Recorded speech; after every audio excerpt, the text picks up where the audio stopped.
These values are cool. They are meaningful. They are different. They are today heterodox. You want to stick it to the man? You want to be heterodox? You want to be countercultural? Say you want to get married in a heterosexual relationship and bring kids into this world and teach them to believe in God and be patriotic and pledge allegiance to the flag. Yeah, that actually is pretty heterodox today. And so it's my job to reawaken that spirit.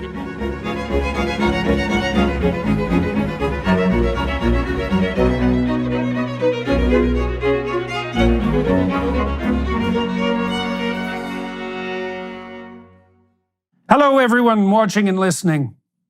Today, I'm speaking to author, entrepreneur, and 2024 presidential candidate, Vivek Ramaswamy. We discuss his ongoing campaign, the long-growing hunger in the general population for depth in political discussion, the dire need, the necessity for a renewed American vision, and how Vivek plans to strip the Washington administrative agencies of their unconstitutional powers. All right, Mr. Ramaswamy, we said about 4 months ago, which was the last time we talked, that we would talk in about 4 months, and here it is. I was very interested after contemplating our last conversation in staying in touch with you, at least in part to get more insight into what it's actually like to be on the campaign trail. And so now you've been hard at it. How long? It's got to be. Yeah. How long have you actually been campaigning now? Well, it was the last week of February that we began. So it's been just a little bit over 4 months, about close to 5 months. Right. So what have you learned? Well, one of the things I've learned is actually one of the more surprising expectations is that the political consultant class at the start of this campaign had a concern about my style that I think they still continue to have today, which is the advice they give me is to dumb it down, that this is no longer the era of writing books. As you know, I mean, you've written more prolifically than I have, but the last few years I've been in a stage of life where I've been writing books, examining issues with depth. I think the threats to liberty are complex, and I've been explaining them. And so what they said is, when you need to get used to the political mindset, people don't have that kind of attention span. They need to be distilled into bullet points. Dumb it down when you need to, or nobody's going to listen to you. What I have found is that I have been at my worst when I'm doing that, and I've been at my best when I'm more or less ignoring that advice. And that's less about me, Dr. Peterson. That's actually deeply encouraging about the voter base in this country. I'm talking to voters that go beyond the traditional Republican primary base. But everything that I'm saying here applies to the traditional Republican primary base as well. I think that our voters today are hungry for depth, actually, in a way that they may have never been. And why do I say they may have never been? Well, I mean, these political consultants are getting their conventional wisdom from somewhere. I assume it's from past experience and not just raw stupidity. I think that they must be judging from prior eras. And at least today, I will give you my sense. You put your finger on two things that I think are of crucial importance. You know, one of the things we talked about the last time, you said that you weren't going to have someone else write your speeches. You said you weren't going to use a teleprompter. You were going to say what you thought.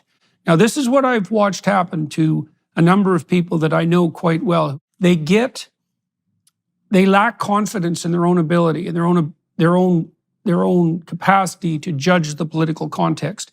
And they hire political consultants.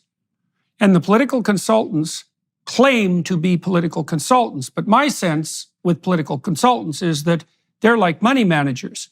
If they could manage money, they'd be rich. And if political consultants knew anything about politics, they'd be running themselves. And they always say the same thing. They say just what you said, which is, well, people aren't very bright. They don't have a very long attention span. You have to dumb it down, which shows you exactly what they think of people. And it makes you wonder, too, just exactly who they want to dumb down for. Like, it might be for the people, but it might be for them. And it's canned advice.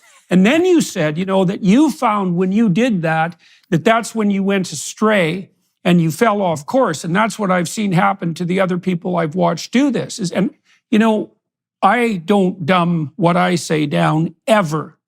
and people watch it online. And lots of people say, well, I had to listen to this 2 or 3 times and I had to look up some of the words, but I'm pretty thrilled that I'm not being talked down to, and I learned something. And so I think all of that's a lie. I think it's mendacious. And I also think this is more situational, that it's a hangover from the television era, because television, right, because you had television produced fragmented attention, because you could only get a 30-second soundbite, and you couldn't assume that your audience was following you. But that's not true online, and not true in the podcasts. So it's very interesting. That's actually a great point, is that in a certain sense, it's easy to just blame the political consultants, but they may be playing to the medium of communication. Yeah, absolutely. So they produce 30-second TV ads. That is what they do. Literally, you have to say it in 30 seconds, and the final one of those 30 seconds has to be paid for by, XYZ. So that is already where they begin. And even TV hits that are unpaid ads, and we haven't been doing very much TV paid ads at all. One of the things I'm learning is that actually is probably, certainly at this stage of the campaign, a horrendous waste of money. Absolutely. I mean, it doesn't make any sense. But even the 3-4 minute TV hits, it's a bastardized form of the truth. And, I do think, especially in this moment we live in, the threats to liberty are complex. They do not present themselves in one bad guy and one good guy. In fact, I think one of the mistakes that the Republican Party makes, and I see this when I go to party events in particular, there'll be a lot of signs that'll say, fire Biden, and then the pledge that the Republican Party has asked people to sign is called the beat to make it onto the debate stage, which I will sign as a condition for going on the debate stage, but it's called the Beat Biden Pledge. And it's so reductionist, right? Like, the entire party apparatus' focus on one man, not because I have any great feelings about this man. I don't. I think he's an awful president. But the deeper point is he's barely the president. It's a managerial class that's actually pulling the strings. And we can get into the substance of that, but that gets back to the reductionist form on TV, or if the political consultants are giving you the advice. And you see this, just listen to the other candidates in this race. It's almost as though they're as they tell them to do, stay on message. And that message is how we defeat Joe Biden and the radical Biden agenda, as though these were words uttered by the same carbon copy printer that was served up to all of the candidates. I think it, in some literal sense, was the same carbon copy that was served up to all the candidates. But then, but the good news is, you might think, in a less optimistic version of the world, that the politicians speaking like this has a dumbing down effect on the people. And what I see, and I think this is encouraging, certainly in the on-the-ground events that we're doing. Now, are these millions of people? No, but these are maybe a few hundred, or at a big event, a few thousand people at a time. And at a small event, maybe 50. In roomfuls of that size, people aren't falling for it. Right? Their eyes will glaze over. And then the questions I get from the grassroots audience base, I mean, they're like the questions I get from you. Very different from what I would get on cable television on a given night of the week. And so this is deeply encouraging that I think the last decade of the public knowing that they have been lied to, systematically lied to by the legacy media, I think has inculcated a deep sense of curiosity, intellectual curiosity, skepticism. I think the mainstream media will now complain that creates conspiracy theories. Many of these conspiracy theories end up being correct. Some of them may not be correct, but there's still the right spirit of being skeptical of what you're fed, such that individual people across this country, college degree or not, are asking some of the most intelligent questions I've heard, more intelligent questions about central bank digital currencies than I will get from my former colleagues on Wall Street. More detailed questions about the relationship between the US and the UN than I might get in a standard foreign policy briefing from somebody who's been giving those briefings for 30 years. And so I think this is actually deeply encouraging, actually, to say that, part of the reason, as I often say, right, if you have a people who are sheep, a government behaves like wolves. Well, when those people are not behaving like sheep anymore, when they're questioning what not only their government, but their media and their political class are feeding them. This is a unique moment. And this is where I've maybe, I wouldn't say shifted the messaging, I've discovered the core messaging of this campaign in the last 3 to 4 months. Kind of what was in my heart at the start, I'm now able to articulate. We live in a 1776 moment. That's what I think. It's like a moment of the American Revolution. That's what I feel in the air. Well, the other thing that's worth thinking about on the television front is that you don't want to underestimate the degree to which network TV and legacy media as such is really entertainment.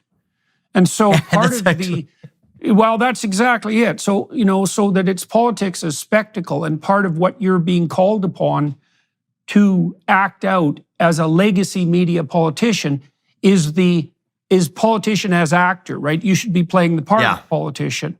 And television, because it's primarily an entertainment medium, demands that. But that doesn't mean that that's what the public wants on the political front.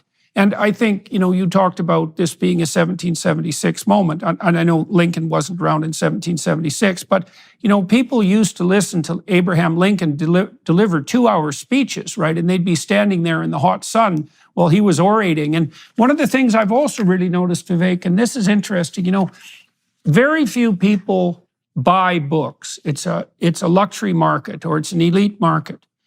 But the audiobook industry has exploded, and lots of people listen to long-form podcasts.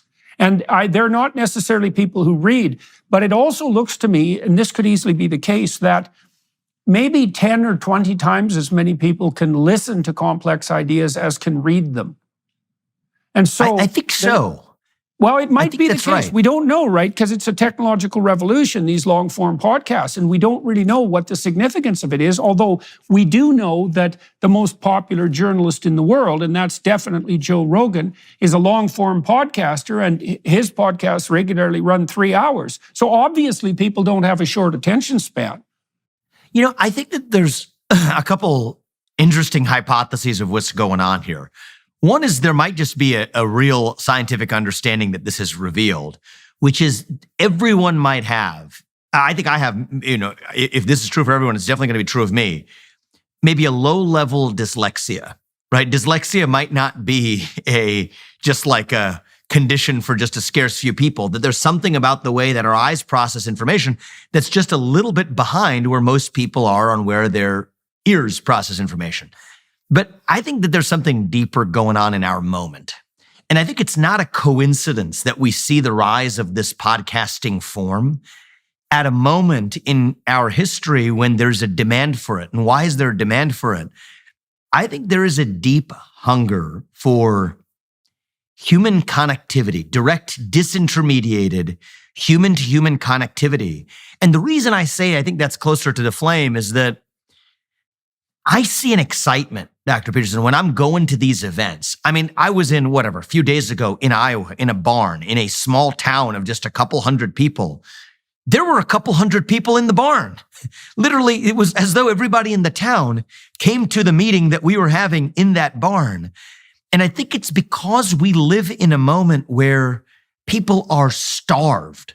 We talked about this last time for purpose and meaning and identity, but people are also starved for a disintermediated relationship with their fellow citizens and human beings. And so there's something about hearing the voice, especially if it's the voice of the person who actually wrote it, right? So I think that's why the audiobooks are more successful when the actual author reads it. It's also the case with the podcasts that they're unscripted, eh? And so yes, I think there's a great difference in listening, and this might be one of the ways that a long-form podcast actually has an advantage over a book. I think it's easier. I think you can think more deeply in a book, but I also think it's easier to deceive people because you can craft your lies in a book. But it's very difficult to craft your lies in a spontaneous conversation, right? You get falseness of tone, you get awkwardness of body posture. You can tell when people are delivering a soundbite.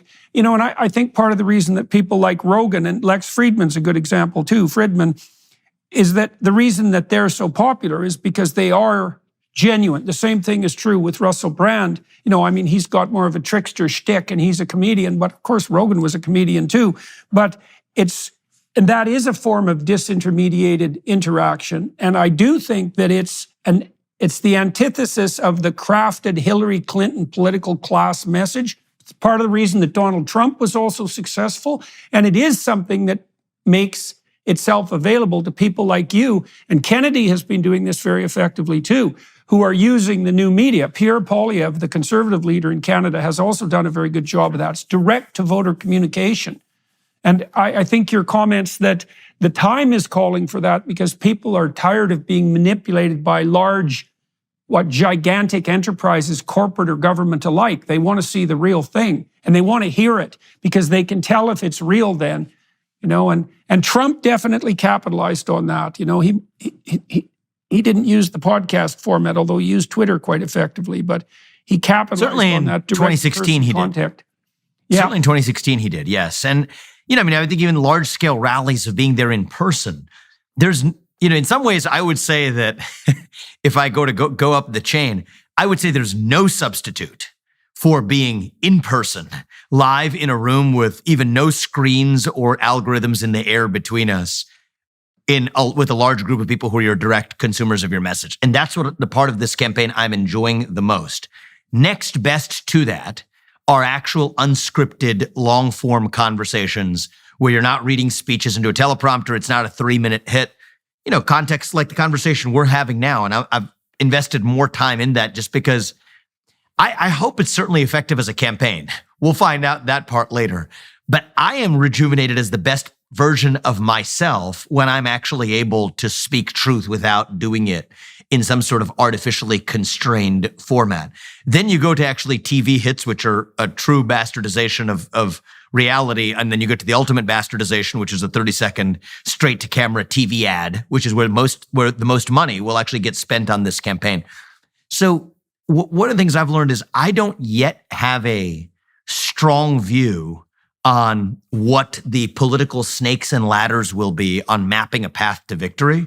But actually, that might just be the path to victory. And I'm going to stick to that. And that's one of the things I've learned in this campaign. I've reviewed the empirical literature looking at campaign spending and its relationship to campaign success. And as far as I can tell, there's no relationship at all. I think that's encouraging. Happens. Well, I also think what happens is, that's especially true for incumbents, by the way. There's a small effect of advertising spending for challengers, but it's not very big, and it certainly doesn't justify the magnitude of spending. And I think part of what's also happened to the political consultant class is that Democrat and Republican alike, they've been in bed with the political advertisers and the big media corporations for like 6 decades. And so the political consultants tell you to craft your campaign in a manner that will maximize your spending in the legacy media format. But there's no evidence that that works, by the way. But that's the pipeline. It's actually fascinating you say that because maybe you've studied that empirical literature more than I have. Here's what I will tell you in the last election cycle of a Republican primary and then this one as well. So in 2015, around this time, you could look back at the data in the second half of 2015. How much was each candidate spending per percentage point they had in the polls? So for Jeb Bush and Scott Walker and a bunch of these other guys last time around, it was millions of dollars per percentage point in the polls.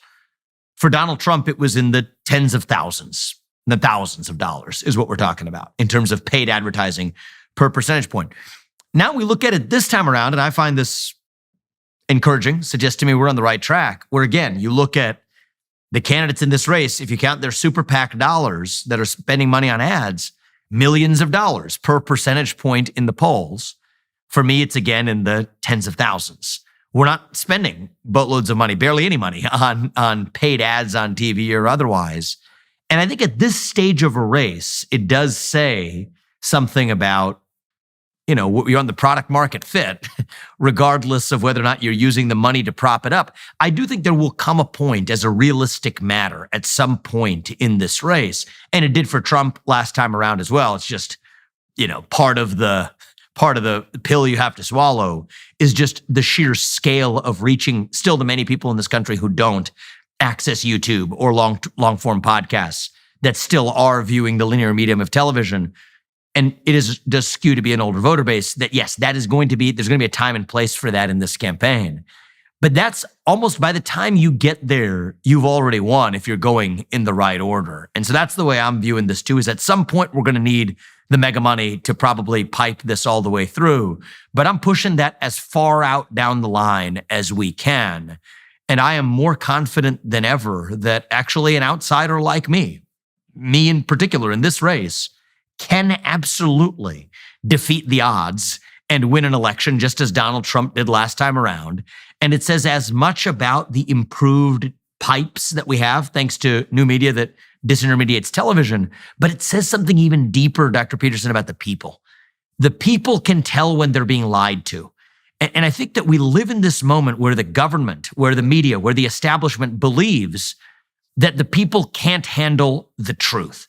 It's like Jack Nicholson at the end of A Few Good Men, right? You can't handle the truth. I think the people live in a moment today, and it's the voice that I'm representing on their behalf, on our behalf, to say that, you know what? We, the people, can handle the truth about COVID, about the Nashville shooter manifesto, about the Hunter Biden laptop story, about what really happened on January 6th, about what really happened over the course of the last year of vaccine mandate policies. We can handle the truth. Sometimes it's ugly, but just give us the truth. And I think that that's something that, if a good thing has happened over the last 10 years through the Trump administration and otherwise, I think we have a population that was trained on knowing that they have been lied to, which means that they are badly starved, hungry for somebody, a human being, a medium, etc., where they know they're at least able to get the truth or be able to tell the difference if they're being lied to or not. And I think that is a powerful moment that we live in. I mean, how special it is to be alive in a moment like this. It's like if you were alive in 1775 or the spring of 1776, you'd have a lot of reasons to be upset about a tyrannical government. But what did they do back then? It was a special time, a unique time to be alive. I think we're in one of those moments where it is actually a pretty unique time to be alive if we're willing to open our eyes and see it that way. And then when you have a bunch of other politicians who preach about the virtues of incremental reform, or I'm going to reform X, Y, or Z, I almost don't use the word reform anymore. I think the real choice in this election, in this moment, is, do you want reform or do you want revolution? And I stand on the side of revolution, actually. I stand on the side of the American Revolution. I'm not talking about violence or anything like this, but I'm talking about a revolution of those 1776 ideals, a revival of the American Revolution itself. And in some ways, I'm far more optimistic today. Ironically, you would have thought it might have gone the other direction. I would have thought it would have gone the other direction. I'm actually more optimistic today than when I began in late February, than when you and I spoke this March. Because I believe that actually we absolutely are in a revolutionary moment. There's electricity in the air. It is a special time to be alive. And if we're able to awaken the positive instincts that come out of that, boy, do I think good things are going to happen in the next 18 months. And this election is just going to be one of them. Are you looking for an all-in-one e-commerce platform that can help you easily set up and grow your business online? Look no further than Shopify. With Shopify, you can quickly and easily build your own online store, manage your inventory, and accept payments from customers. Plus, Shopify offers a range of customizable themes and templates to choose from, so you can create a professional-looking store without any design experience. It even helps integrate with other popular tools to help you sell across social media marketplaces like TikTok, Facebook, and Instagram. With Shopify's 24/7 support and an extensive business course library that's available to support you every step of the way, Shopify is the commerce platform, revolutionizing millions of businesses worldwide. If you're ready to get serious about selling, try Shopify today. Sign up for a $1 per month trial period at shopify.com/JBP. Go to shopify.com/JBP to take your business to the next level today. That's shopify.com/JBP.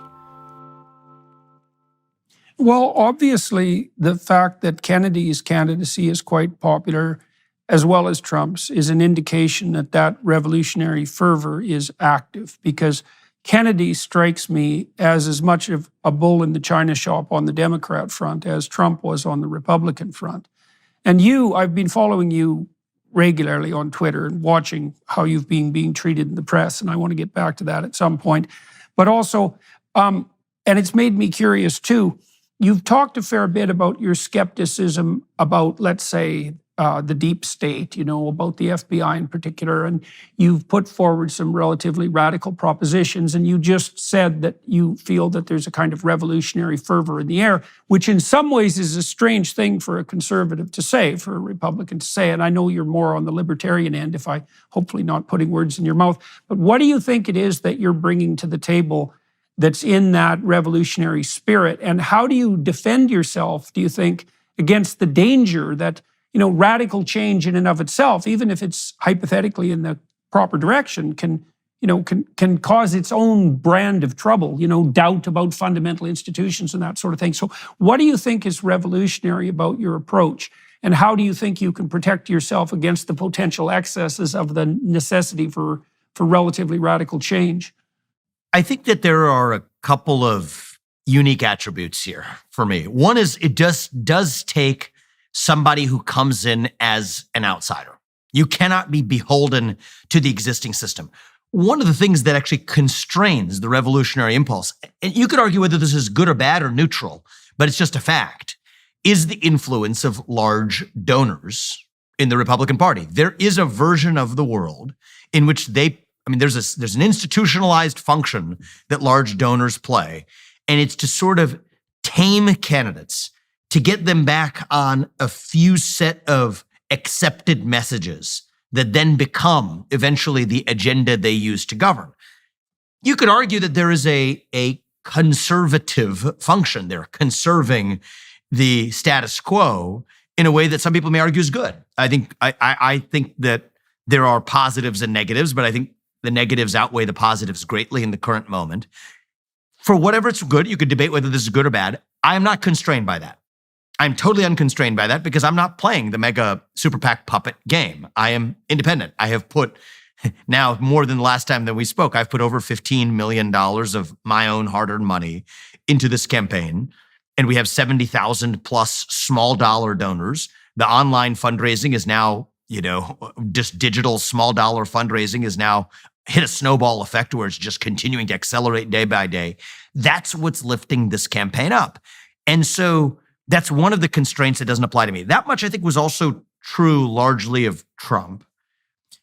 I think it takes a unique combination, though, because where Trump got tripped up with draining the swamp, gutting the deep state, is what the same members of that managerial class told him when he got into office. They told him lies, but lies that he was forced to believe because he didn't have independent knowledge to know any better, which is that you can't fire civil servants without running afoul of the civil service protections, which are these extensive laws designed to protect individual bureaucrats from firing by the US president. Trump's instincts were in the right place. I actually think he was an excellent president in this regard, but he was not able to implement his own agenda. He was able to expose the problem because the people around him told him a bunch of lies.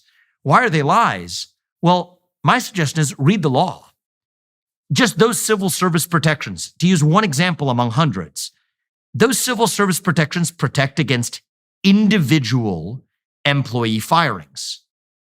They do not apply to mass layoffs. On their own terms, the law just doesn't apply to mass layoffs.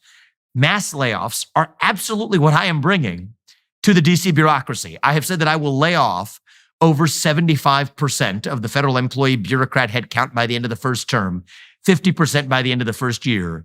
And we've already offered unprecedented detail on exactly how we will do it, on which of the remaining minority employees in the FBI, minority number of employees, will move to the US Marshals or to the Drug Enforcement Agency or to the Financial Crimes Enforcement Network, which small sliver of the US Department of Education will move to the US Department of Labor, so that we neither need an FBI nor a Department of Education. And we can get into those details, but you're asking about a question of personal attribute. And I think that the personal attribute that really matters here is that we need a US president that is at once an an outsider to that system, uncaptured, unbeholden by the donor class and the managerial class, but at the same time who has a deep, first personal, bone deep understanding of how to actually get that job done and a deep understanding of the laws and the Constitution of this country. Okay, That is what I think is actually a rare combination that I'm bringing to the table. Okay, let me ask you about that, because that's very, very complicated. So, first of all, it is the case that in most large-scale institutions, a small number of people do almost all the productive work, right? That's the square root law. Okay, so if you have 10,000 employees, 100 of them are doing half the work. Now, we saw a stellar example of that in Musk's takeover of Twitter, because he dispensed with about 80% of the employees, and all he did was improve the company. Now, Musk has had extensive experience doing that sort of thing with other companies, and he's obviously able to separate the wheat from the chaff. Now, you just made the case that you would like to do the same thing, and you also said that you had a detailed plan to do so. And so what I'm very curious about is, how is it that you believe you will be able to decide who should stay and who should go? And how is it that you've developed this detailed plan? Like, what sort of analysis have you conducted that enables you to determine what should be shrunk and how, and to know that that's going to cause beneficial rather than damaging consequences? So there's something we have going for us here, is that I don't have to start in a vacuum. There is this thing we call the U.S. Constitution, already proven, time-tested, to be the best operating manual for a nation and preserving liberty and human history. That's certainly my view. Well, it turns out that much of the excess we have seen came from running afoul of that operating document. So many of the administrative agencies that were created in a manner that Congress actually never gave those agencies the power to wield the power that they do. The Supreme Court has, in the last 2 years, already begun to recognize that. West Virginia versus EPA, a case where the Supreme Court held that the EPA's climate-focused regulations on the coal industry, were unconstitutional because we, the people, never gave the government that authority. And Congress, in turn, never gave that authority to this 3-letter agency, which nonetheless ran afoul. Well, if those EPA regulations are unconstitutional, then it turns out most of the federal regulations today are also unconstitutional. Turns out most of the employees implementing those regulations are actually unnecessary. So in many ways, I don't think we have to start in some first principles whiteboard of a vacuum and say, how are we going to design and draw this up? That would be a fatal conceit, I think. That would be hubris, I think, designed for failure, to think that one man, Elon Musk or myself or anybody else, is just not going to happen. It's destined for failure. But if you're following a time-tested framework for the operating manual for this nation, an operating manual built in the shadow of the Declaration of Independence, the greatest mission statement for a free society in human history, well, then I think we actually are doing nothing more than implementing that which is already time-tested and true. And so, I don't want to, short sell myself here I'm 37 years old. I've built multiple multi-billion-dollar companies. I do understand that if somebody works for you and you can't fire them, that means they don't work for you. I understand what meritocratic hiring looks like. You work for them. You're in some ways their slave, because you're responsible for what they do without any authority to change it. So I understand these principles, but it's not that experience base, not Donald Trump's, not Musk's, not mine, that could be sufficient to get this right at the level of the nation. It is actually a firm understanding and commitment to the Constitution itself. And that brings me back to that rare combination. You can't rely on your advisors for that. That is not a substitute for saying, okay, I'm bringing executive experience and then I'm going to ask my advisors how it's done within this legal framework and ask the lawyers. And I think that's the difference between me and Trump. And I think that'd be the difference between me or someone like an Elon Musk or anybody else who is great as a business builder and is a good alternative to the professional political class doing this in Washington, D.C. But I think it requires a deep, intellectual, historical, principled understanding, passion for, and commitment to that Constitution to see that through, but not doing it as somebody who's coming in as just a law professor or a lawyer. They're not going to have the skill set to actually, the fortitude to cut and see that through. And that explains why we haven't had leaders to that effect yet, because that is a rare combination. Those skill sets aren't supposed to go together, right? These are different skill sets for a reason. Why did they go together in your case? I hope they do. I mean, but why do they? Why do you think they do? What is it about your background and your interests that make it reasonable for you to make the claim that you exist at that intersection between like legal prowess, let's say, and wisdom in relationship to the Constitution and that entrepreneurial bent? What do you have on that front that, say, Trump doesn't have? Yeah, so the first thing I'll say is I'm not going to claim to be some messiah coming from on high with exactly the prescription. But what called me into this race, I mean, when you and I first started getting to know each other, I would have said we were both nuts if we were thinking about me running for US president. I was driving change in the private sector. I started Strive. I was writing books.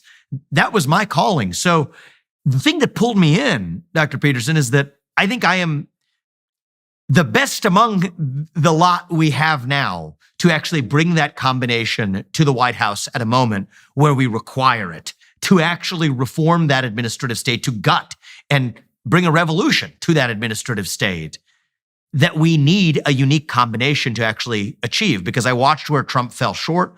I watched where Trump excelled above his lot. And so that pulled me in. So I will preface everything I'm saying by saying that I'm not going to tell you that I am some messiah and here I have arrived, okay? Far from it. But I do think I'm a product of my experiences. So first of all, I had the privilege of not growing up in money. I had the privilege of actually having to work for what I've achieved. I'm grateful for that. I did not want to be burdened, as many of my peers at places like Harvard and Yale were burdened. And I do think it's a burden, by the burden of inheritance or by the burden of not having the space to actually achieve and ordain for myself what I would in my career. So I started as a scientist. I was molecular biologist in the lab in my senior thesis all the way through college. I ended up getting into the world of biotech investing, the commercial side of my brain, right? Finding opportunity where others would not. That led me to really enjoy, I'm grateful for this more than boastful of it, just strictly grateful that I was able to find this opportunity to earn extraordinary success for myself by my mid to late 20s. I was in law school simultaneously as I was making tens of millions of dollars as a hedge fund investor by spotting opportunity. And then said, I'm going to take this to the next level. I'm going to start an entire business on finding opportunities to develop medicines that others didn't, and built a multi-billion-dollar company from scratch. And I think that's different than coming in and just managing and being appointed, rising the managerial ranks of a big corporation, sitting on a bunch of boards, and then plopping yourself into CEO when some guy retires at the age of 70. I built that company from scratch. And so that's one skill set. But actually, it was midway through my career at the hedge fund where I first started that I also have this weird native itch to study law and political philosophy. I'd been so science-centric that I actually told my bosses at the hedge fund, I said, listen, I'm going to take 3 years off. I'm going to go to law school. I'm reading things in my spare time that I would rather do in a more structured setting. Now, I discovered something important there, which is if you're following your passion, good things tend to happen. They said, just keep your job. They gave me far more autonomy on the job. They said, go manage this portfolio yourself and do it from New Haven if you want to. I said, great, we have a deal. And that's what I did. But for me, it's less that I have a skill set more than I have had for the last 15 years, a dual passion that has given me experiences both akin to that of many legal academics, which shows up in several of my books, which have been quoted in appellate court opinions in the last 3 years. But my principal day job has still been as an entrepreneur, building enterprises, hiring and firing people accordingly. Right. And so that you're calls at me the into this. you're at the intersection of three relatively unique domains of achievement. So one on the entrepreneurial front, one on the scientific front, and one on the legal front. And so that is, each of those levels of accomplishment are relatively rare, and the intersection is relatively staggeringly rare, let's say.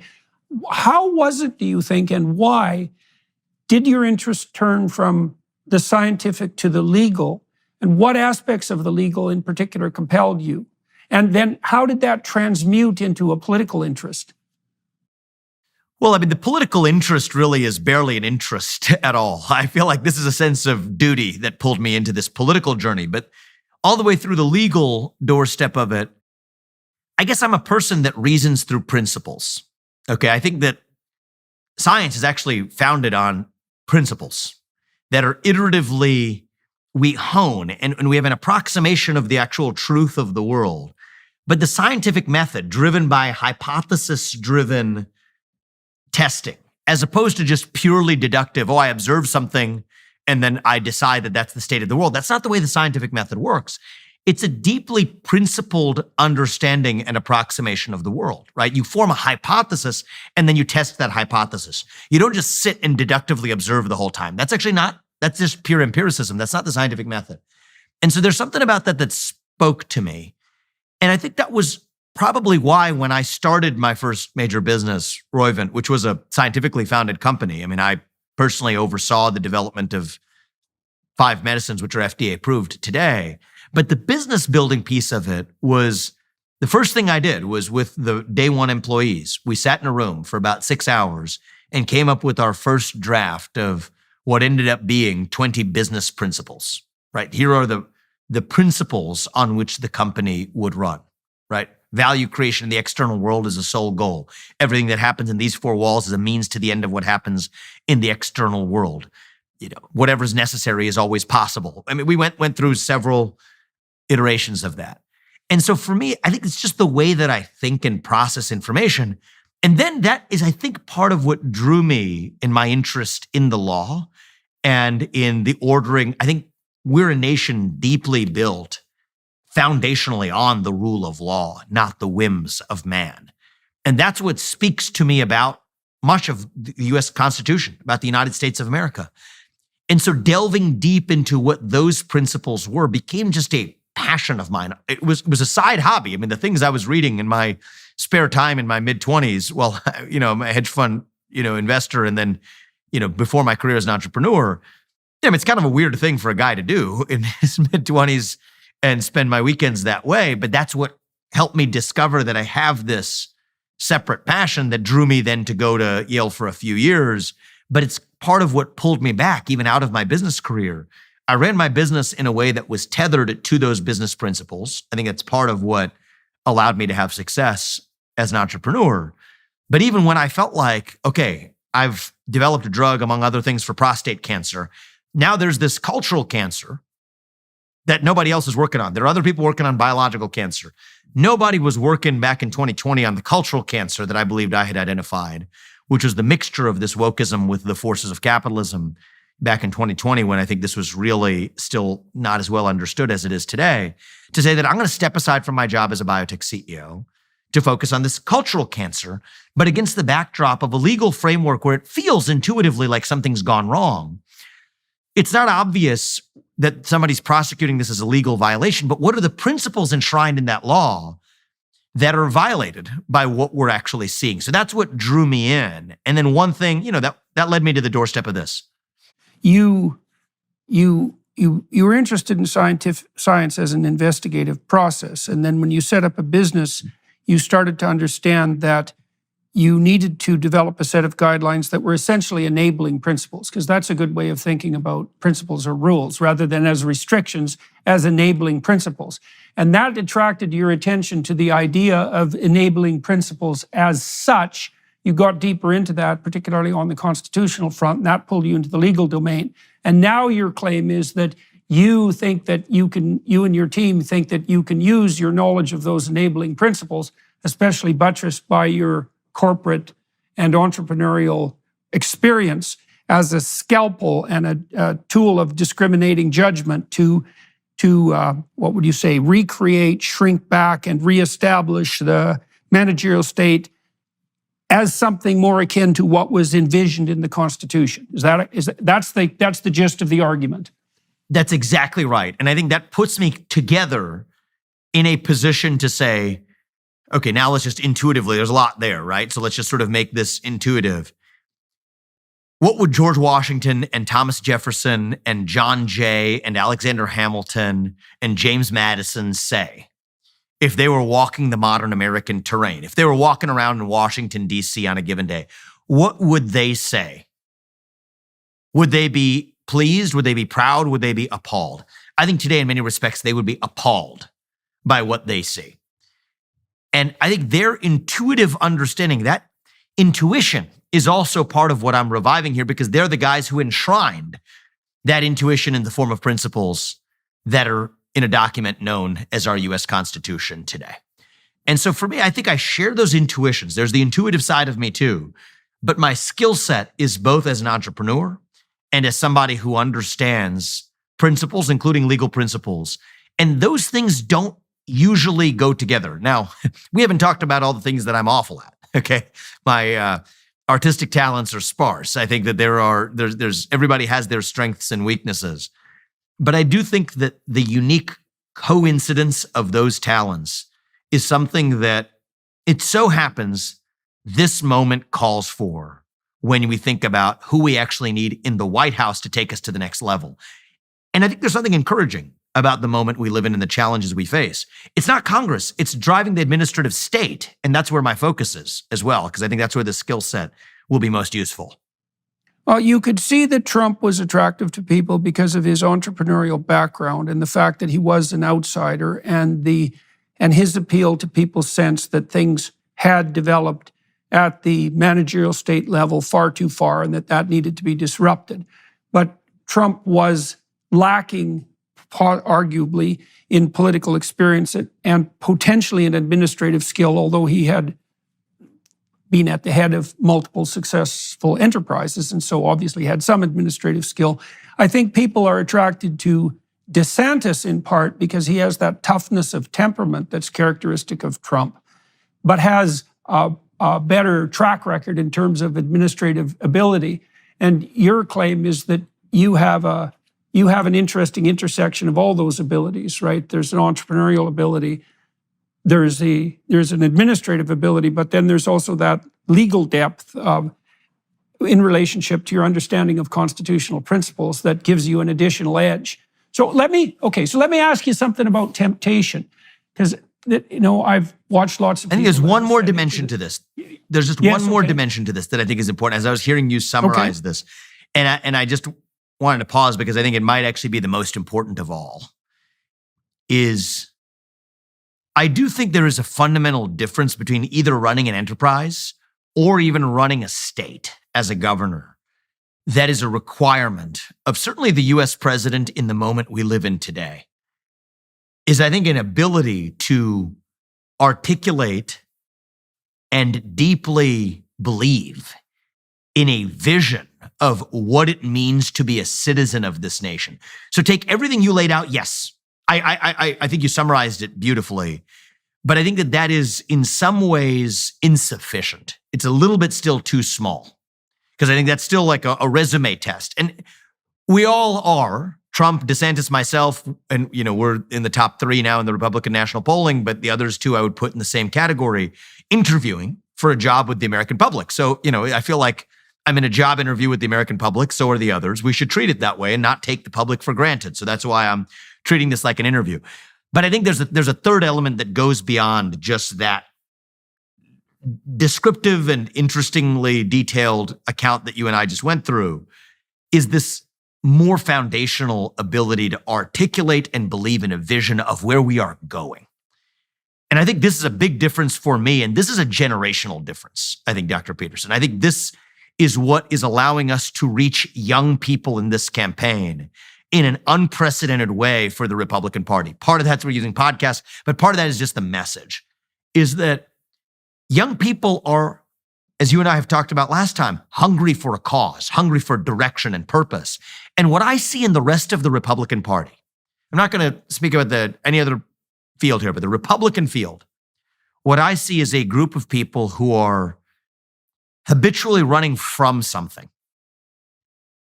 I am in this race to start leading us to something, offering an actual affirmative vision of our own.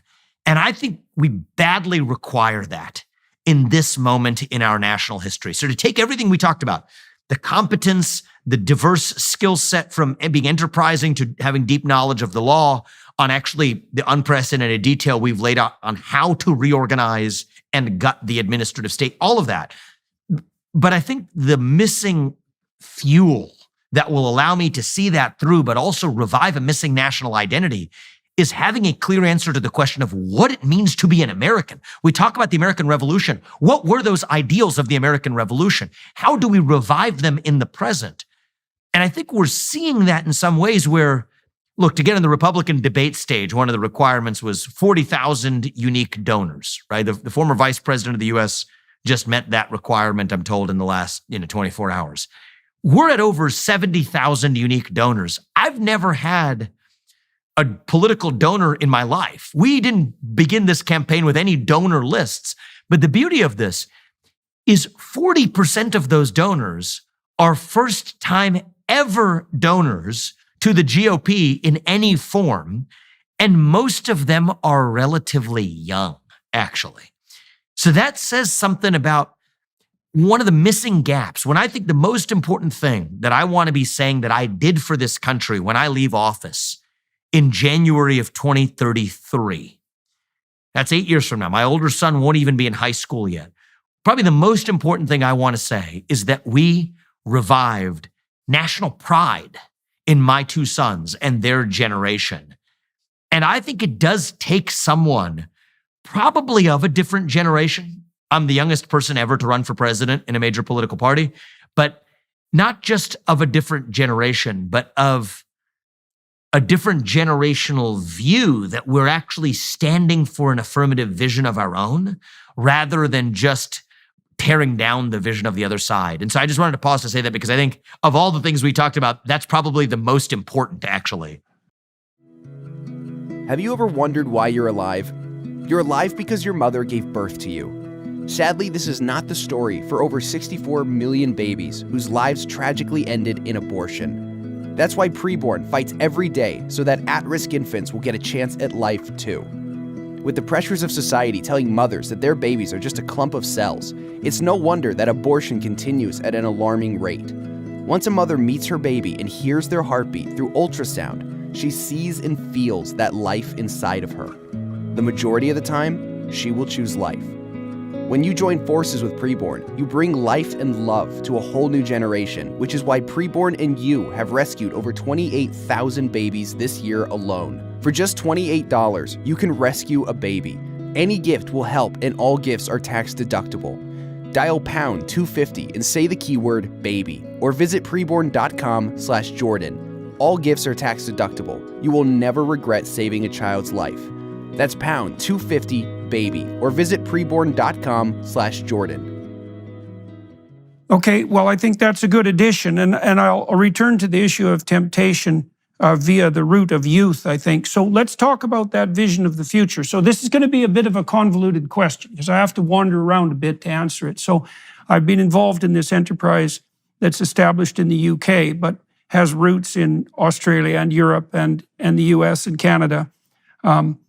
We're trying to formulate a positive vision of the future. And one of our principles, let's say, our suppositions, is that if your vision of the future is predicated on fear, so it's an apocalyptic vision, let's say, and you're using that fear as a means to garner power to yourself, you're not to be trusted. And this is happening most particularly, I would say, on the climate apocalypse front. And I suspect that there are any number of existential crises awaiting us in the future, as there always are.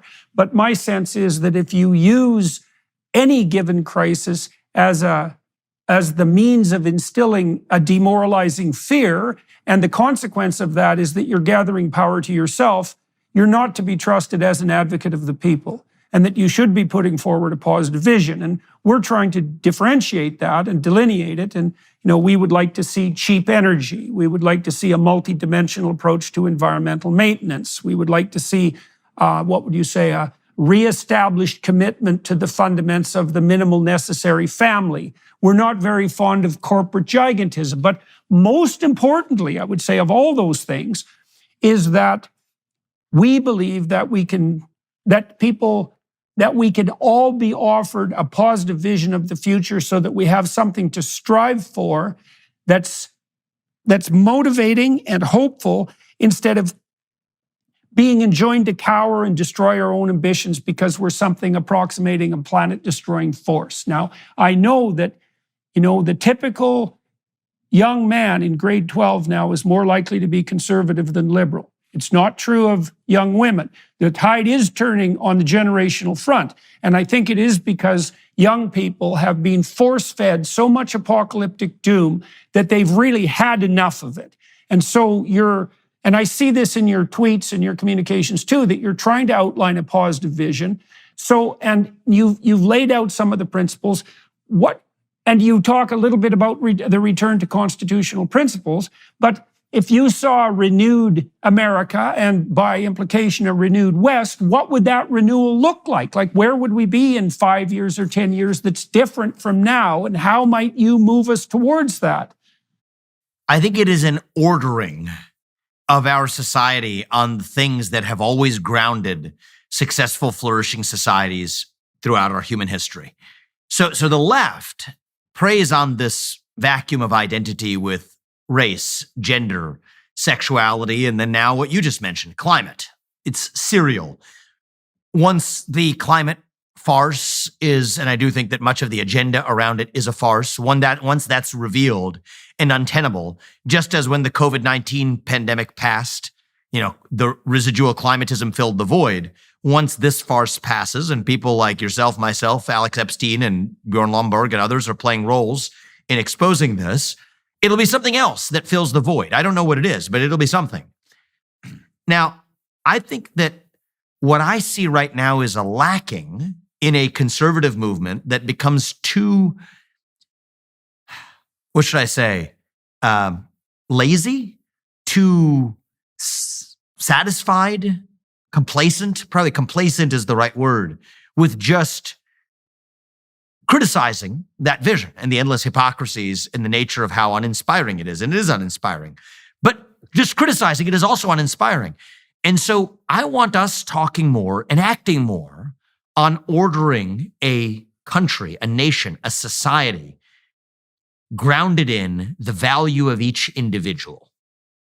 A member who is a member of a family, who is a family that is embedded in a nation with commitments to that nation.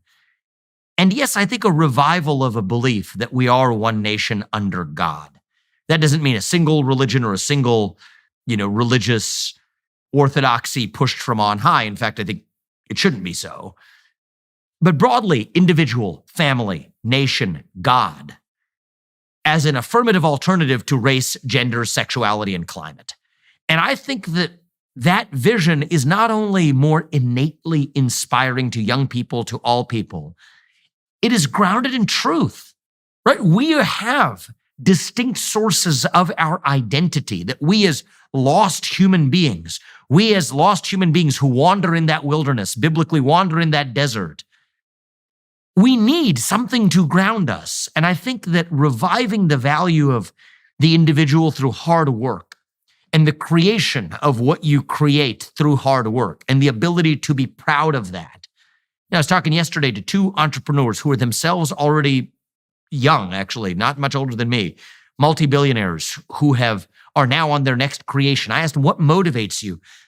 I think he didn't have an answer other than to say, hard work, actually. I believe in hard work as an ethic, and I believe in creation. That's great. I said, I need to help.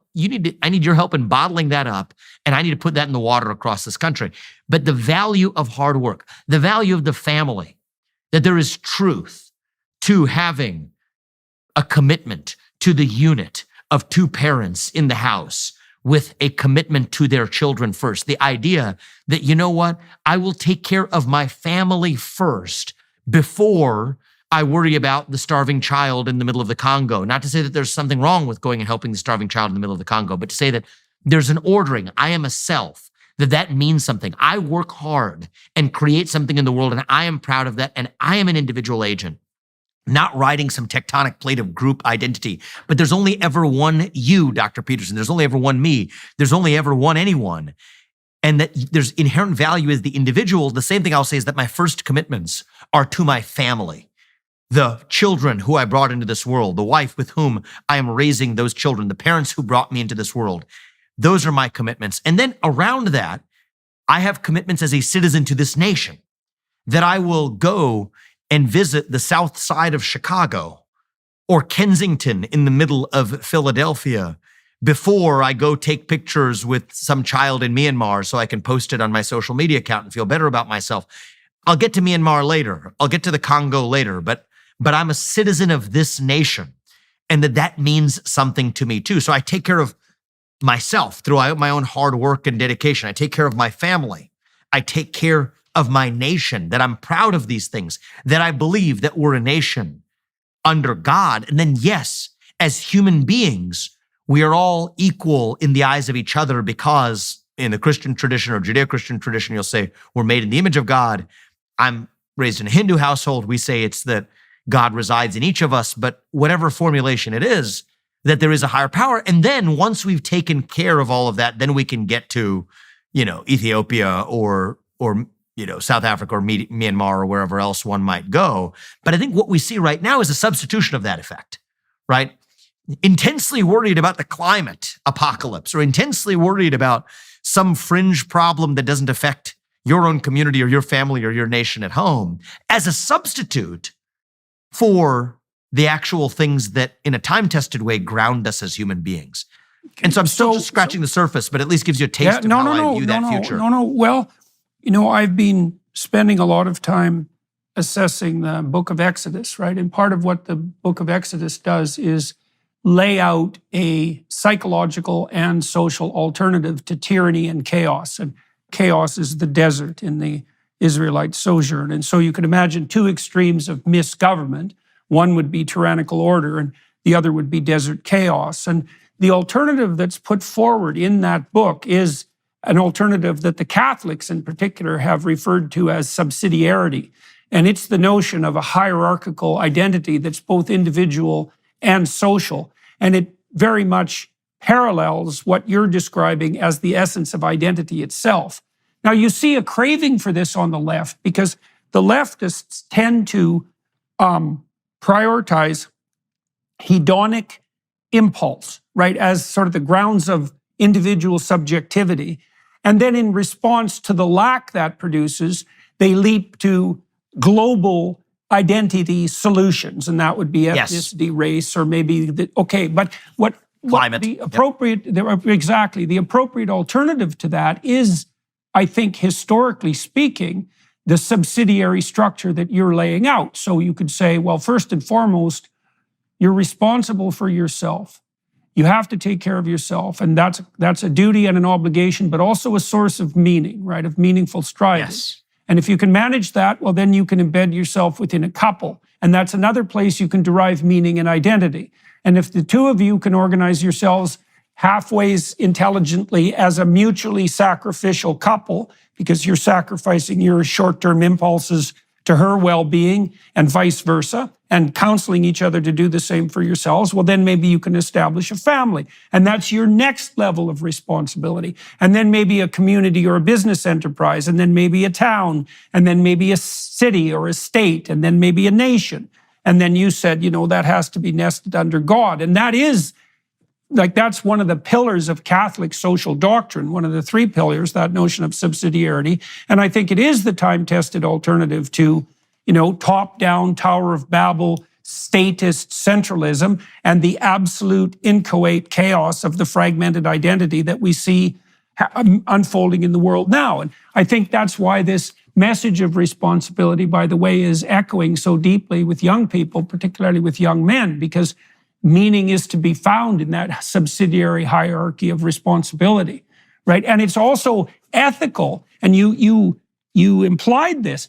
It's also ethical, oddly enough, to focus your attention first on what's local to you, right? Take care of yourself first, then take care of your wife. It doesn't mean other people aren't important, but it means that you have a hierarchy of responsibility, and that you should take care of what's local and immediate before you dare or deign to presume that you're capable of doing something that's more abstract. And I know people understand absolutely this. right. That's absolutely right. It's intuitive.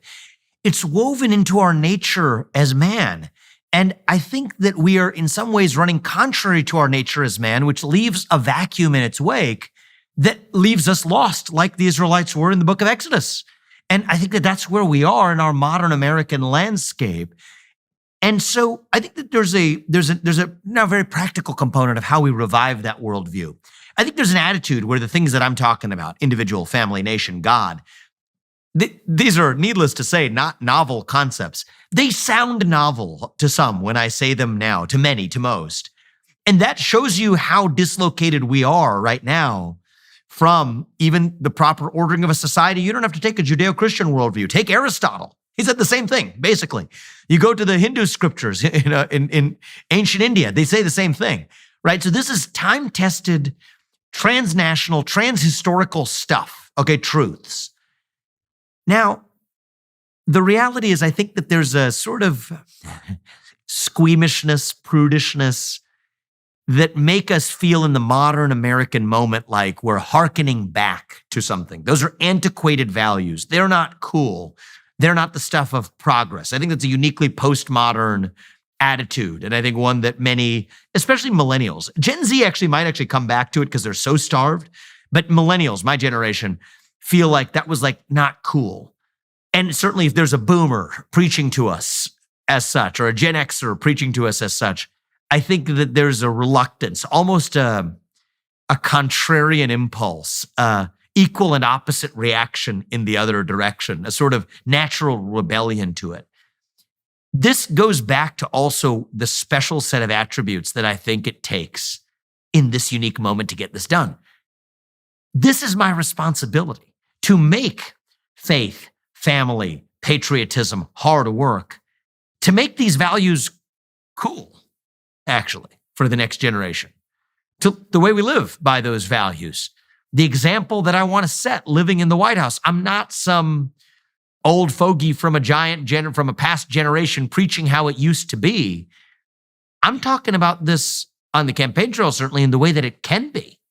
This is a progressive vision as I cast it because of how far we've come. This now becomes the stuff of progress, not regress.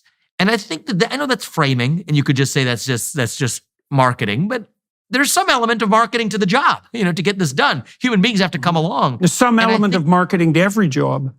Yeah, and I think that's okay. I don't chafe at that. I accept it. I embrace it. Let's accept that. Right? Part of the job of the next U.S. president is to be a successful marketer for the values. As long as you're marketing something that's good for you, that's grounded in truth, that's good for the nation, there's no shame in that.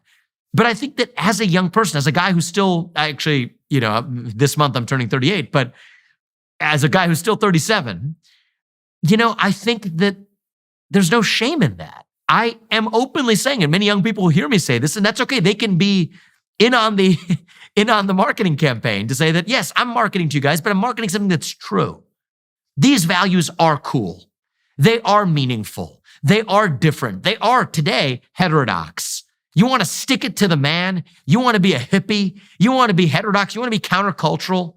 Say you want to get married in a heterosexual relationship and bring kids into this world and teach them to believe in God and be patriotic and pledge allegiance to the flag. Well, that's pretty heterodox today. Put up the U.S. flag instead of the trans flag in the month of June in front of your house. Yeah, that actually is pretty heterodox today. And so it's my job to reawaken that spirit. And again, you can talk about Trump or Biden or whoever. I think there are intangibles. Yes, we can talk about the differences in having, who has the business skill set? Well, who has the legal skill set? And these are important discussions. But I think far more important is who is going to be able to bring along a generation that is starved for purpose and meaning, but running and latching on to the superficial fast food that the other side is serving up, as opposed to serving up the more substantial fare in an appetizing format that they actually want to consume it. And I think that's something that I feel like, I'm not going to frame this as a sense that I have the unique ability to do, because then it's just more boasting. And I feel like I've been already boasting too much in this conversation. That's not the point. It is something that I have a responsibility to do. I have a duty to do as a member of my generation and somebody who can do this with that comes a duty to do it right now. And that's the sense of duty that I feel right now.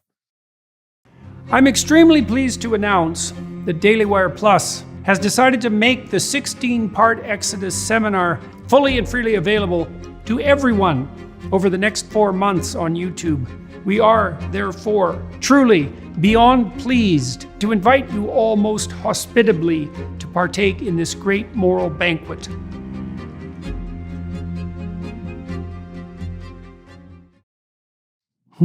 So let me ask you the other question that has emerged in my mind as we've been talking. So, for most of my career, I was a popular professor and I had a little bit of exposure on the broader public front. I worked with a small television station in Ontario.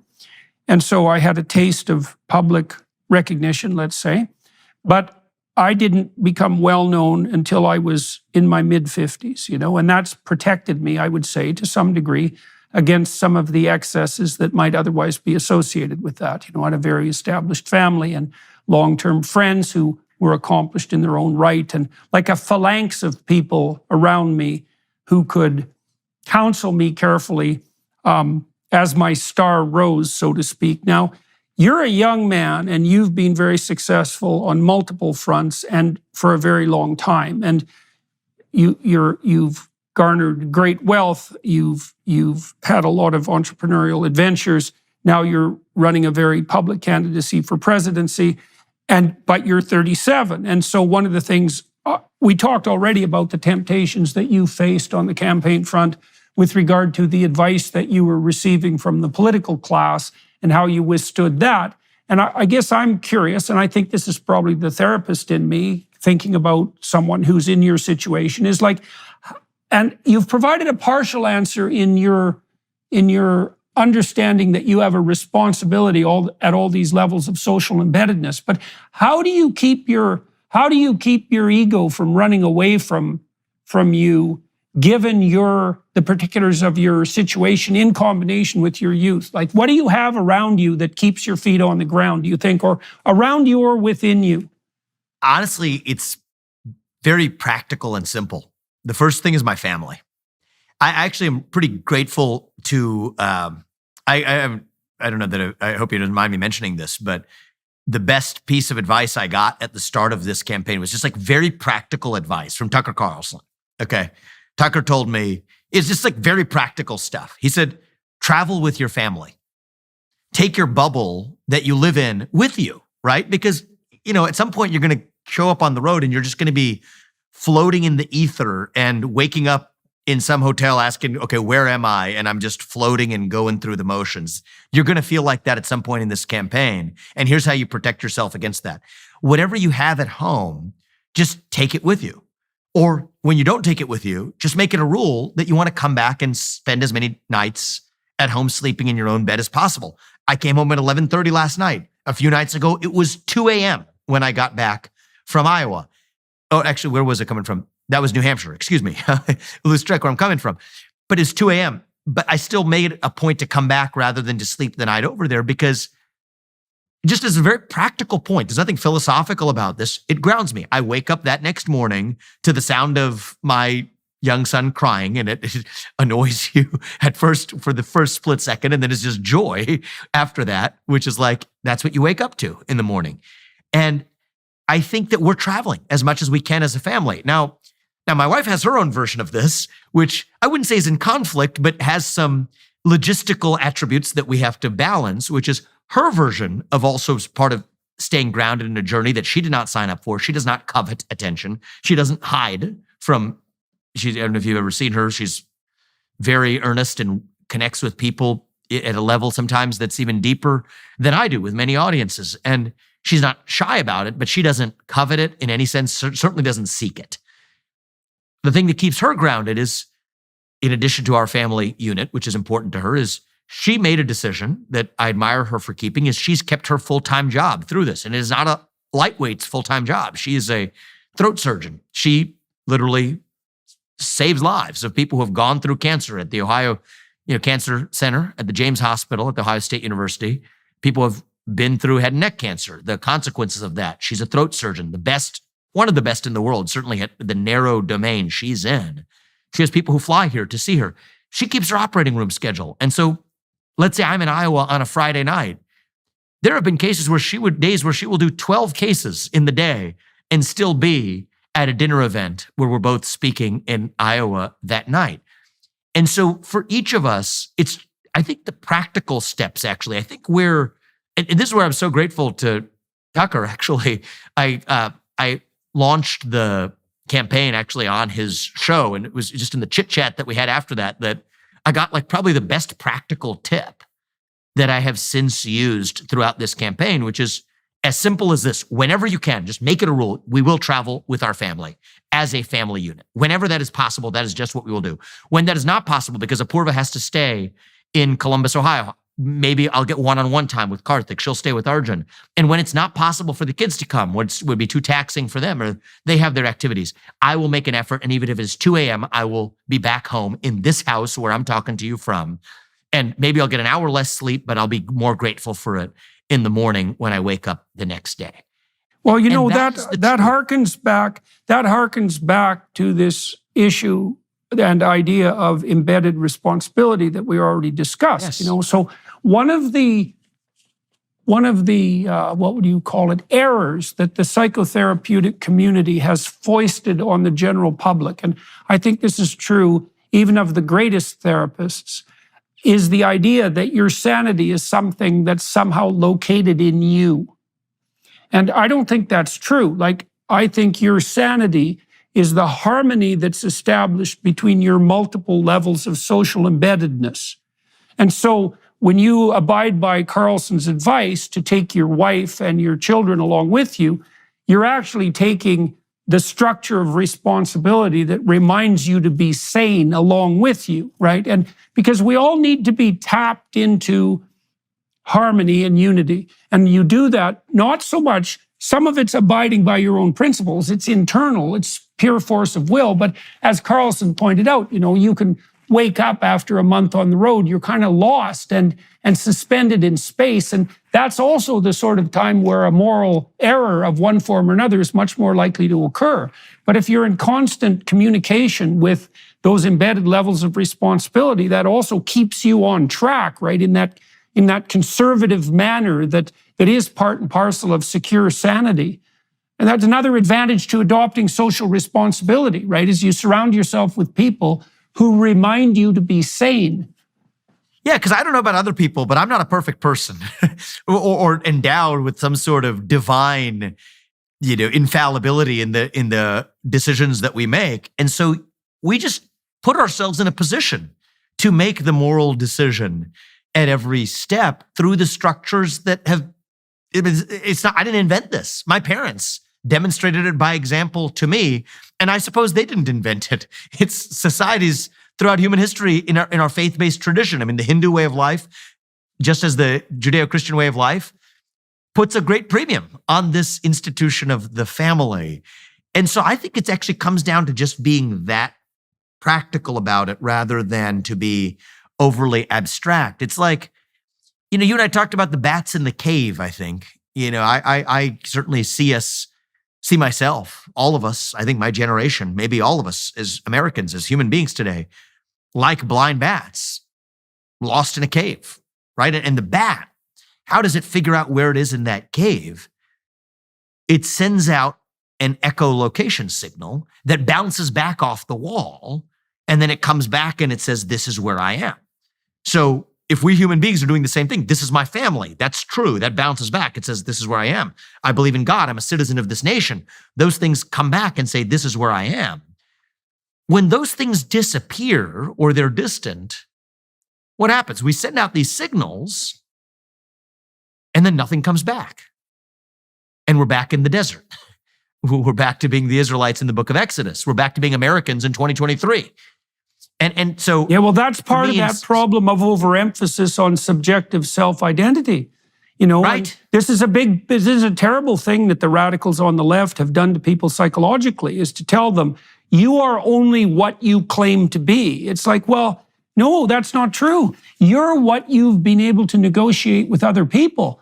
And that's a damn good thing for you too, because as you pointed out about yourself, like isolated and alone, there's no indication at all that we'd be other than, maximally sinful in the direction of our greatest weakness. We need other people. And part of our identity is the ability to integrate ourselves with other people and to use them as signaling devices for our own orientation, as you pointed out. That's a deep psychological truth. And it is practical in the way that you described too, right?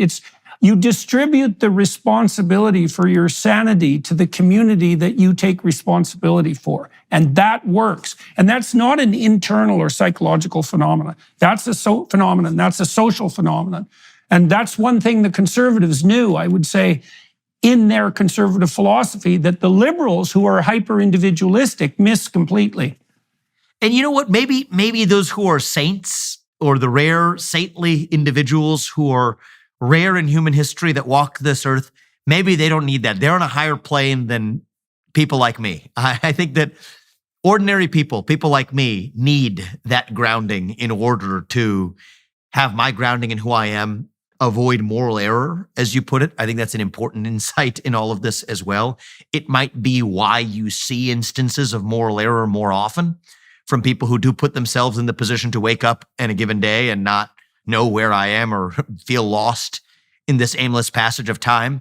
And so, I guess I don't want to discount the possibility that there are a rare few people out there who independently could find that for themselves without creating the structures around them, from family to nation to God and belief in God, to ground themselves in these things. But I certainly think that I am like most people in that, yes, I do need it, we do need it.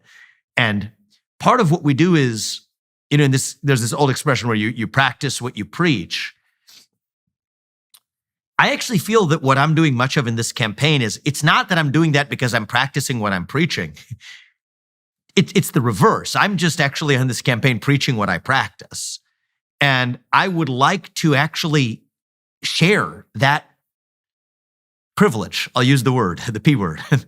I would like to share that privilege with everyone in this nation, with certainly every kid in this nation, to enjoy the ultimate privilege that I had as a kid, which is not that I grew up in wealth. I did not, actually. But I grew up with two parents in the house with a focus on education, a focus on the family unit, a focus on God. Now, my kids, they are growing up in much greater wealth than I did, but that's not the attribute that makes the difference. We're doing our best to give them that same privilege. Two parents in the house, 2 a.m. or not, two parents in the house with a focus on education, on a focus on the family unit, with a focus and a belief in God. And why, if I'm aiming to lead this country, why would I want anything other than to share that same privilege with every other kid who's growing up in this country as well? Does that mean that one of the 25% of kids, and it is that high, who are born into fatherless homes or raised in fatherless homes today don't have a shot at achieving everything that I have or people like me have in my life? No. In fact, if I'm speaking to one of those kids, I will say that in your unique experience, there is still sources of strength that you will be able to find. It doesn't have to be exactly what mine was. Would we have would we have won World War II if FDR didn't have polio? I don't know, actually. I just, it's a weird question to ask, but I don't know. But does that mean we wish polio upon every US president or every citizen because that's how we protect ourselves? No. And so both of these things can be true at once, that when you encounter hardship, you don't have to be victimized by it. You still can derive at an individual level fortitude from it, because if it isn't the two-parent household, then it can be something else that grounds you. But that also should stop us short of saying, oh, well, because somebody else can do it or did do it, that we should wish polio in the FDR analogy case, or a single-parent household in the case of a quarter of people in this country's case, upon everybody else. No. And I think that both of those things can be true at once. And so what I'm saying here, I want to be very careful that that doesn't negate hope or possibility for those. No, I think you made that very clear. What do you think you've done, or your wife has done, or both of you have done, that makes your marriage work? Like, how long have you been married first? Why do you think your marriage could sustain the pressures of an extended campaign and then a potential presidency? Because that's a hell of a lot to ask for any bond to maintain that many transformations. What have you guys done that should, let's say, speak to a certain degree of confidence among the listeners in the integrity of the commitments that you've made on the family front? Well, I would say that the superficial answer is we just got very lucky. The deeper answer is I think we chose well. The true answer is I think that we were set up by fate, I think by God, to be in this marriage with one another. I mean, I've never met and will never meet somebody in my life who pushes me. And I think it's the push actually between us, right? It was, I think that Apurva, she pushes me to be the best version of myself. The only person more unforgiving of my failure to be the best version of myself than me. I'm very unforgiving of myself, but there's one person even more unforgiving and unsparing, and that's Apurva. And I return the favor to her. And I think that push. How do you do that without alienating each other? How do you do that without alienating each other? I think it is, occasionally there will be spikes of it in moments of insecurity. Yeah. But the lack of alienation doesn't actually come from the without. That comes from within, right? So when you have somebody who loves you and is pushing you to be the best version of yourself because they know that they can expect more of you, and then you lash out at them, as I, on occasion, may in my weaker moments do, that is actually an insecurity in me. And I think that my ability to at least see that is part of what, and she helps me see it, right? Understands enough of me to understand what those moments of insecurity are, to just say, okay, he didn't mean what he just said, but we're going to actually get to the bottom of this. That's actually been for us a very different way that might not be working for everybody else. It's not just like two magnets that are automatically stuck. That's been the result of it. It's actually two people who are in a constant cooperative struggle in pushing one another to be the best version of ourselves. And I think that's the way I would describe it, is I think actually that cooperative tension is part of what actually keeps our marriage and our family unit so deeply steel level strong. And I think that is Ben Shapiro. Arranged by fate. Shapiro. I don't think we would have found it. Shapiro told me that the Hebrew word for Eve means beneficial adversary. And it means optimized player. It means something like optimized player in a challenging game. Right? So that's the best description of it. That's exactly how it feels. You caught me in trying to describe it. I have a feeling it's hard to capture in words. Yeah. You just captured it in words.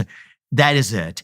And it just actually raises another one of these kind of conservative values that's a little bit uncouth maybe to talk about, or you're not supposed to, it's beyond the pale to talk about right now, but it's just the importance of choosing who you marry and choosing very well, and almost the responsibility that I'm grateful that my parents, Apurva's parents, both exercised in making sure that they were, filtering for making sure, understanding their kid probably better than anybody else. That's something that I think many parents abdicate today, is to say that, I think he would find somebody more matched for him, but at least he's happy, or at least she's happy. And you're studying Exodus, but this might be more of a Genesis example. I think it's probably late in the book of Genesis when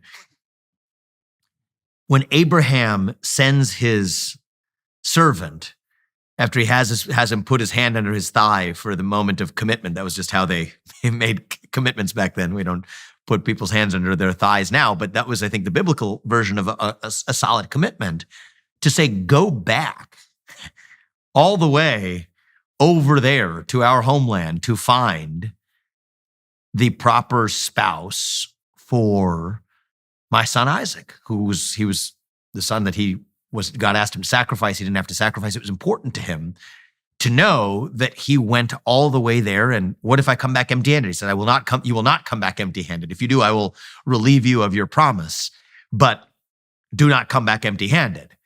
And I do not want her, I don't want her marrying someone, a Canaanite or something like this. So he brings back Rebecca. And I think it's just a beautiful story of the importance of parental, it doesn't always have to be this way, but the spirit of it at least is, if it's not a parent, it's someone close to you. Maybe it's a best friend, but who really cares enough about you to say that maybe that's not the right person. And what I will tell you is, in the period that Apoorva and I were dating, pragmatically, we knew we were going to get married, but we were waiting for her to finish medical school. And by the pragmatism of, all of that, if I was to do it again, we would have just gotten married sooner and just be done with it. We don't have to have a big ceremony about it. But we started in 2011. We got married in 2015. There wasn't one person who cared about either of us who would have looked and said, maybe you want to take a step back and take it a little bit slower. But if the people around me who know me best, they would have stepped up, including my parents and family members and my brother and, my best friends, they would have stepped up and said, hey, this isn't right. Why don't you, are you sure you want to go this fast? Take it slow. Not a single person around me said it because they knew it was right. But I think it also just highlights the importance of, we could say we got lucky, but I think that actually it was the fabric around us, each of us, that helped us get it right too.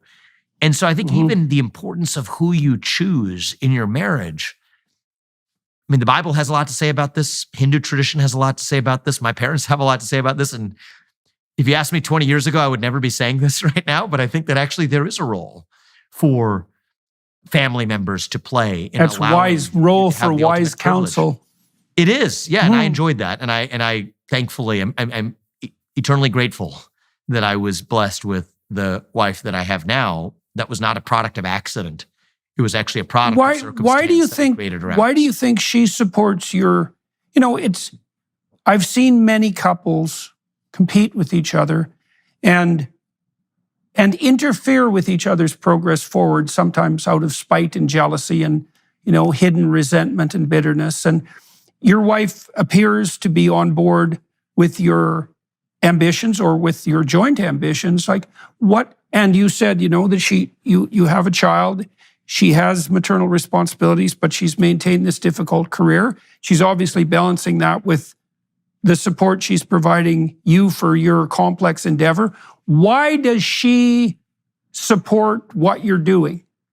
I think that she and I both share this in common, is that we don't view this as balance in a certain sense. If we were going to view this as a game of balancing competing responsibilities, no chance. Because, just think about the endeavor I'm on with 2 young kids at home. I've built businesses and everything else, but this is another scale altogether. At the age of 37 with a wife who's a full-time surgeon, if we're playing in the game of balancing, there's no balance in this. that ball game's out. I think it is because it is part of a shared project of asking ourselves, how do we make the most of the short time we're given on this earth? Right? There's more to our life. We agree on this. There's more to life than the aimless passage of time. We were put here for a purpose. I think that my wife, Apoorva, she shares a conviction that I was put here to pursue the purpose that I'm pursuing now. Does that end in the White House? We certainly hope so. Not for ourselves, but for our sense of purpose. But that's God's plan, not ours. But she believes that I am following my purpose, just as I believe she is following her purpose in doing what she does today. And there have been times in our life where, we talked about that cooperative tension. Well, that's a team sport, actually. It's like when, it's like almost an analogy of, Kobe Bryant, right? The way he would push his fellow Los Angeles Lakers, they're still part of the same unit. And so, I'll give you an example. When our first son, Karthik, was born, he was born in February of 2020. We had moved to Ohio not long before that, but Apoorva was finishing up her final months of training in Columbia and Cornell Hospital, New York Presbyterian's hospital system, to be an ENT. She's the throat surgeon she is today.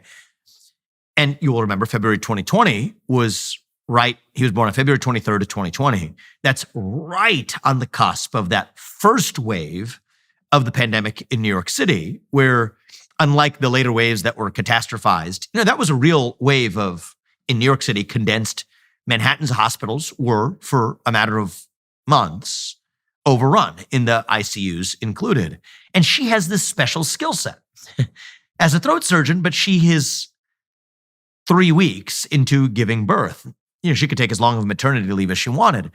She felt that this was her duty. Her colleagues were short-staffed. I think one of them was without violating any norms or anything, gently suggesting what kind of trouble they're going through and facing. And she just said, okay, it's my obligation to go back. I'm a biotech CEO. I'm running a successful enterprise, multi-billion-dollar company. But it's 2020. Circumstances have changed. We brought our first son into this world. It was the early stage where nobody knows the first thing about this virus. And so literally in March of that year, she made the decision. She gave birth on February 23rd. By mid-March, she's already made the decision and going back in mid-March to treat patients on the front line, do open-air surgery of people who are COVID positive at that time. At the time, people didn't know whether that was a significant thing or not to be concerned about if you have an infant. And so what did I do? I was in Ohio for a month and a half with our newborn infant. The one thing they said is it probably doesn't affect young people badly, but you don't want an infant. You don't know yet. And so, back in March and April of 2020, I took a step back from my day-to-day grind as a biotech CEO to say that, we've got other people in charge. I'm taking a little bit of time to play my dad, my role as a dad, as a father. And I was the one, mixing up formula or taking the breast milk she FedExed to us and feeding the little man. That actually gave us a unique bonding that I don't think we otherwise would have had if I was still in the hustle and bustle of traveling internationally and doing deals and developing drugs that I'd been doing in the 2 years before. But that was that moment. I think that Apoorv and I sat down in December, and I couldn't have predicted to you that I would feel this way, but I felt compelled. I felt, and I continue to feel, that same sense of duty for all the reasons we talked about earlier, that I have to do this. This is what's right. I think that this is quite possibly the purpose for which I was put here. And I cannot let this moment pass, even though we have all the reasons in the world of the inconveniences of this journey of running for president being the wrong thing to do right now.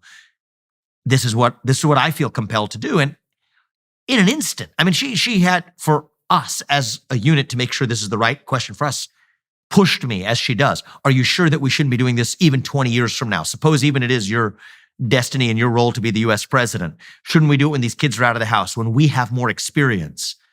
And she pushed me, and we pushed each other to make sure that we had conviction that this is the right answer. But once we have that conviction, she's all in the same way, because this isn't my project versus hers. This is asking the question of why we as a unit were brought together, why God put each of us here, put us here together to realize our purpose in the world. And does that mean that I'm then attached to and fetishizing the result of being the White House? No, I think that would actually be the wrong way to look at this. But if I am called to do what I am now, we will be open-minded and open-hearted to whether God's plan has me in the White House next November or next January of 2025 or not. We're not attached to that result, but I am attached to following out what I believe is my conviction and duty, but I couldn't do it without the foundation of a family, starting with a spouse, a wife who pushes me to actually do not less of that and view it as some balancing act or trade-off, but actually further in the direction that I already feel called to go. And there's no way I would have achieved the success I have in my life. There's no way I would have the capacity to do what I'm doing now were it not for that. And I would like to think if Apoorv were here, she would, in her own version of success that she's had in her life, the impact she's having on the patients she sees every day, that I've played a role in pushing her to do the same. Right. All right. Well, that's a very thorough answer to that question. And I guess probably the answer that, people would hope to hear. So look, we'll talk again, and maybe something approximating 3 to 4 months. We thought the last time we talked that it might be good to do this, to check in ever so often. We ought to. I thought we were just getting warmed up. I was just getting. Well, we've got another half an hour to do behind the Daily Wire Plus platform. So we will turn to that. but we have run 96 minutes, and amazing. So I couldn't have guessed that. yeah. Well, that's how it's supposed to happen if the conversation goes well. And so it's very interesting to watch your progress through this, what promises to be the strangest and most surreal presidential election, I would say, in living memory. It must really be something to be on the front lines, plowing your way through this. And it'll be very interesting to see. It's been interesting to watch your success so far, which a success that seems to be expanding quite remarkably and perhaps somewhat unexpectedly. And so it'll be amazing. It'll be remarkable to watch that unfold. That's some major drama. I think that's relevant too to your notion that you shouldn't hold on too tightly to the outcome, because you actually don't know what the right outcome should be. Maybe this is your time for that ultimate goal, the presidency, but God only knows what you could learn along the way if you stick to your principles and exactly what you're only 37.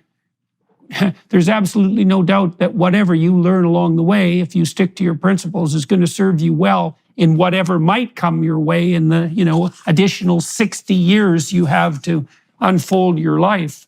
So I really do hope and wish that and pray, I suppose, that you're able to stick to your principles and abide by the truth that you swore to allow to guide you, and to stay out of the hands of the bloody political consultants and to continue talking directly to people. And that is what's called for now. It is what people are crying out for now. And it'd be lovely to see someone actually do that. And it looks to me like so far you've managed that, for what it's worth, from my opinion. And, it's a hell of a thing to be able to continue doing that in the face of all the pressure that's going to come your way, especially as you become more successful and more sycophants and temptations as well as opportunities come your way. So I hope you keep your feet on the ground and your head in the sky properly. And it sounds like you have the wife that can help you do that, and the family and friends as well.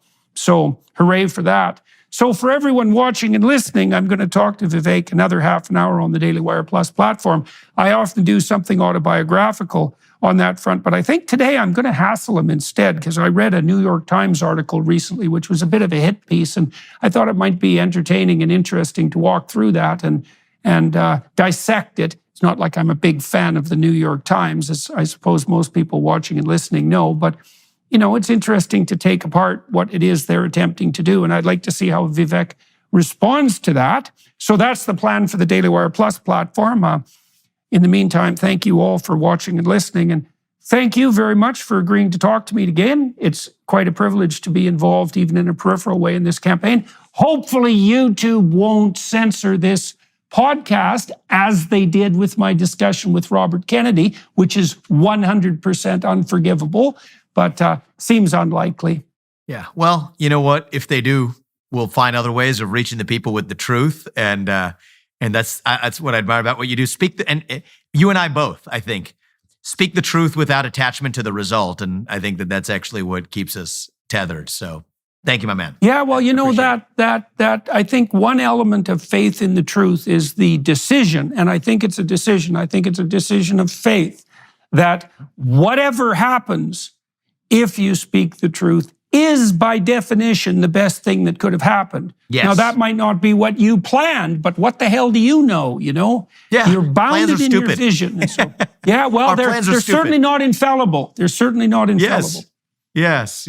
Our plans are silly compared to the truth. Yeah. So, right, I exactly. like that. Yeah. Well, it's a nice, it's a way of finding a really firm foundation, because, and a way also of contending with your own ignorance, You think, well, I said what I had to say and it didn't turn out how I expected. Well, that doesn't mean that the consequence was erroneous. It wasn't what you expected, but that doesn't mean it's wrong. That's a hard thing to understand, especially when the consequences appear somewhat dreadful, because they can be. But of course, the consequences of speaking falsehood can be dreadful, and generally are much more dreadful, right? Lies lead to hell, that's for sure. All right, sir. Well, thank you to everyone watching and listening, to the Daily Wire Plus folks for making this possible, to the film crew here in Toronto, and in Vivek's location for facilitating this flawlessly, and for everyone watching and listening, your time and attention is much appreciated. Thank you very much, sir. Thank you.